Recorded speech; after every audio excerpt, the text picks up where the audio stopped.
Hello po, isang magandang araw po sa ating lahat and kumusta po kayo? Dire-diretso po tayo. Ngayon po ay nasa Capricorn na po tayo.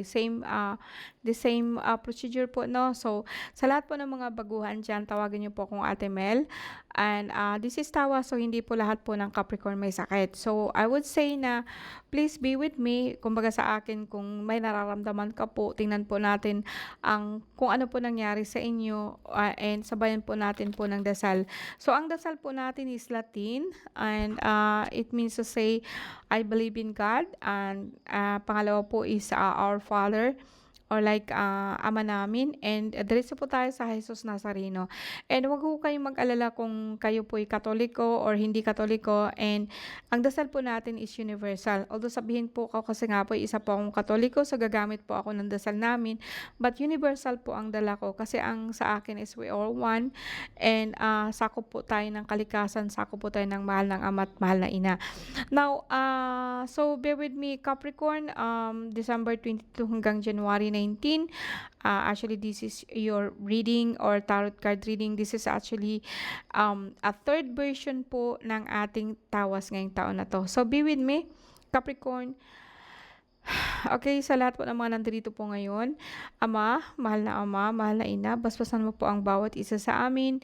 Bigyan mo po ng kaliwanagan po ang aming kaisipan and please touch our heart or alisin mo po sa amin ang aming pag-iimbot, inggit at hindi magaganda po na ninanais po sa buhay. And buhusan mo po ng iyong pagmamahal ang aming mga puso. And basbasan mo po ang aming pamilya, extended family po namin, ang aming mga mahal sa buhay. Ang aming mga pagsisikap, inaalay po namin ito sa inyo at sa lahat po ng nilalang po dito sa mundo. And yes, Christatim Hisum Christi Pater Salvami, Christatim Hisum Christi Pater Salvami, Christatim Hisum Christi Pater Salvami, Paternum Deum Christum Solumi, Christatum Christum Igusum, Jesus Nazareno, Redo Deus Hostum Christum Di Prunus, Sutrostrum Ominit, Salvami Salvi Igusum. So, sa lahat po na nandito ngayon, basbasan nawa po kayo sa ngalan ng Ama, and Iyad Hey Vav Hey, sa aking mahal po na Ina, no, na lagi pong nakagabay po sa atin. Nawa po is bigyan po niya ng kaliwanagan po ang ating isipan, kalinisan po ng ating puso. Amen Jesus, Amen Jesus. Okay, so Capricorn, and yeah, hold on po ha, mainom lang ako.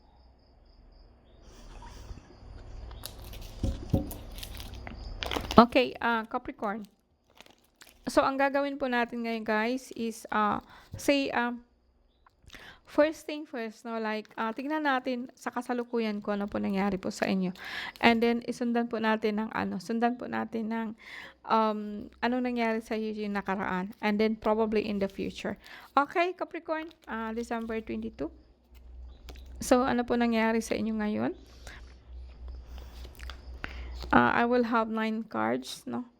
So, the first thing sa sentro po ng card mo, Capricorn, is parang sabihin po natin na medyo mataas po ang sugar nyo. But then, kayang-kaya po ninyo ito. Like, nagiging okay siya. Like, sa ngayon kasi parang simula pa lang po, no? So, nagkakaroon po kayo ng blurry vision, masakit po ang paa, katawan, parang nagakimit-kimit, alam mo yun, parang nagaganon-ganon po, no? Yung balat ninyo katawan, lalo na po sa paa, pero nag-o-okay po siya. Now, hindi ako masyadong nakakita nito na ano. Capricorn, actually, ang card mo is maganda. May nakikita po akong is like, parang pwedeng kumuha ka po ng lupa or pwede pong aalis po ikaw or may plano po ikaw na mag-abroad. And makukuha mo po ito, no? So, sabihin po natin na, actually, eto, parang, in fact, yung sabihin po natin na nag-apply ka, no, tapos hindi agad-agad siya dumating and parang nag-give up ka na. Pero dumating po siyang bigla, no. And eto po yung nakikita ko, kaya may travel ka. Pwedeng sabihin po natin na um, may travel ka po, no. Meron kang aalis ka and it's good thing kasi parang nakikita ko dito kasabay po yung mga bata, no. And, although may sabihin ako sa'yo na parang kung minsan po kasi, huwag kang tumawag po sa mga kaluluwa or mga pumanaw. Kasi minsan po magbibigay sila sa iyo ng hindi magandang pag-iisip. Like po, parang, nanlalabo yung mga pangarap mo. Paano kasi eto alam kong gustong-gusto mo ng umalis. And, yes, biglaan po 'to kasi this is your conscious mind. And, you are thinking na papaano po 'yan, puwedeng sabihin po natin na dasal ka po ng dasal po para sa ating mahal na ina. And although guys, actually, the straight card, itong pinakasentrong 'to sa gitna kasi may iwan po yung apat, alisin natin yung apat. Ang apat is yung nangyayari po sa mundo natin, sa labas po natin. This is not something na kaya po nating hawakan. Ito po'y para po sa ibang tao na mangyayari, but sinasabi ko nga sa inyo, it's just like parang may plano kang umalis ng bansa, may plano ka rin pong kumuha po ng lupa, pwede may plano ka rin pong magpagawa po ng bahay, and lahat po 'yan actually is matutupad mo. No, either way, kung may bahay ka, siyempre may lupa ka na rin. Kung lalabas ka po, I think kung aalis ka ng ibang bansa, gusto mo kasama mo yung mga bata, which is also a very good thing, no? And, in the past, so sasabihin natin hindi naman 'to ano, I will not say diabetes or something or mataas sugar mo, more on parang para bang humingi ka talaga ng tulong sa mahal na ina. Kasi eto kasing the seer is like parang ikaw mismo ang humiling sa mahal na ina na sana po pagbigyan ang hiling mo. Okay, in the past, tingnan natin kung talaga po bang sakit po itong nandito po sa inyo. In the past, yes, may trabaho ka, no? Yeah, may trabaho ka or may, abundance is good. And, you are thinking like ito po yung hinahanap mo, ito po yung ginagawa mo, trabaho, abundance, and yeah, nakukuha mo po yun. Kumbaga sa akin parang in the past, like nakatutok ka po talaga sa sa pera, nakatutok ka po. Talagang concentrate ka po sa paghahanap buhay. That's what I mean, no? And, yes, talaga pong plano mo na 'no, plano mo na puwedeng sabihin natin na nasa ibang bayan ka, nasa ibang bansa ka and babalik ka na po, uuwi ka na po, is good. Parang gusto mo mag for good, also good 'no. Maganda ang card po ng ano ngayon, ang ganda po talaga, all blessing po ang nakikita ko dito. Wala akong nakikitang sakit guys, 'no. So, sa akin, you are so concentrated in what you are doing. No, guys, the difference po sa mga tao po na ano, na busy, actually hindi nila nararamdaman na may sakit sila. And kung hindi po na po kasi natin kinaya sa katawan natin, you also need to rest, no? Pagpahinga ka lang po na kung minsan po, yun lang po ang dahilan po kung bakit kayo nagkakasakit, no? And in the past, yes, travel overseas, may nakita po ako talaga. And, abundance, work, and although sometimes eto po yung iniisip mo, well, nakakaalis ka na kasi. So, kung minsan kasi iniisip mo kasi yung mga bata, pero there is something you cannot do about it. Gusto mo talagang magtrabaho po, no? And sabihin po nating iiwanan, yes, ang iniisip mo kasi, pag aalis ka ngayon, kukunin mo rin lang naman sila eh. Eto yung nakikita ko, no, sa Capricorn po, no? Very good ang card mo ngayon, Capricorn. Tingnan natin in the future kung talaga pong patuloy pa po siya, no? So, yeah, it's a wish fulfilled. Talaga po ang nakikita ko sa Capricorn sa ngayon. Okay, guys, susunod, yes, may nakita ako sa na, you know, alam mo kung babae ka, parang parang may nagkakagusto sa asawa mo tapos binabantayan ka niya kung anong ginagawa niya. Puwede ring sabihin natin na ikaw 'to, like yung asawa mo binabantayan mo talaga sila, as in kung nasa ibang bansa ka, like maganda po or minamanmanan o talaga pong sabihin po natin na masyado po ikaw hindi naman siya masyadong mahigpit, pero parang sa isip mo kasi binabantayan mo yung asawa mo. Sabihin po natin na hindi maagaw sa iba, well, sabihin ko karapatan mo yun, no, pag-aari mo siya. O sabihin po natin na, yes, I will refrain that, yung asawa natin hindi natin pag-aari. Pero kumbaga sa akin may mga anak kayo, ipagproteksyonan mo talaga kung anong meron kayo. Huwag mong hayaan na aagawin ng iba. Okay? Now, okay, tapusin muna natin ito. Okay, now sa Capricorn po 'no, 'di ba sinabi ko sa kanina na parang meron ka pong diabetes or something na like gumagaling po siya. Now dito naman po sa future mo, is like, parang I will not say na magkakaproblema ka. Puwedeng prostate, puwede pong sabihin po natin na may lagnat ka, pero actually okey naman po kasi gagaling ka naman po kasi magkatabi po kasi sila 'no. Parang kumbaga sa akin hiyaw lang ito ng nararamdaman mo, puro trabaho kasi ang ginagawa mo 'no. Now outside po, balik tayo ulit, alisin po natin ulit yung nakasapaikot mo 'no. Ang makikita ko dito is just like parang ikaw Capricorn is like, binabantay mo yung asawa mo, yes. Minsan nagagalit ka po sa kanya, yes. Parang naghihintay ka po ba na mag-propose yung asawa mo o yung boyfriend mo? Ito yung nakikita ko 'no.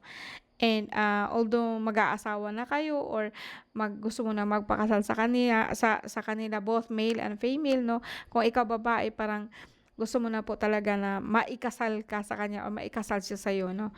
And, itong si lalaki naman, okey gano'n din po 'no. Ang nakikita ko kasi babae na lagi pong nakabantay sa'yo. Kung minsan po guys 'no, kung siya po'y lalaki parang mapuputol po yung baywang mo, kung babae din po gano'n din po 'no. Kasi dito kasi sa lower back mo, eto po masakit sa'yo.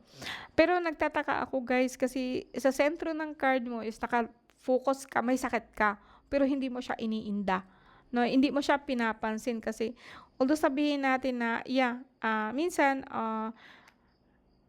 parang may nakikita din po akong hindi naman siya masasabing problema, kung may problema ka man sa asawa o sa boyfriend mo, yung nagsasawa ka na din po sa hindi niya pagbabago, pero hindi ka naka-focus dun. Naka-focus ka po talaga sa mga bata 'no. And, at saka sa trabaho, paano ka po magkaroon ng abundance, para paano ka po magkaroon ng equal na talaga pong may mararating, nasasabi ko 'to, may mararating ka. Although ang mga bata dito parang, I would say na iniwan mo yung mga bata or, sa trabaho mo parang naka-focus ka sa trabaho mo kasi kailangan. And ang mga bata kasi kung minsan pasaway din 'no, pinapaaral mo na, kung minsan talaga pong nahihirapan ka dahil, pasaway po sila. But although sabihin po natin na you know guys, sa mundo po natin kasi kailangan po natin magiging balanse tayo 'no. And sa Capricorn kasi sa nakikita ko kasi sa ngayon, alam kong sinakripisyo mo yung pamilya mo, like yung mga bata 'no, kailangan mong iwanan pansamantala kasi nga meron kang iniisip talaga na para po sa kanila. And pagdating po ng panahon, like say in the future, parang makikita mo yung mga bata magiging pasaway sa'yo, kung mga bata hindi nasunod sa'yo, then, this is sometimes like sakripisyo 'no, or sabihin po natin na iniwan mo yung mga bata, so wag ka po talagang mag-expect na magiging malapit sila sa'yo or sabihin po natin na magiging okey sa'yo.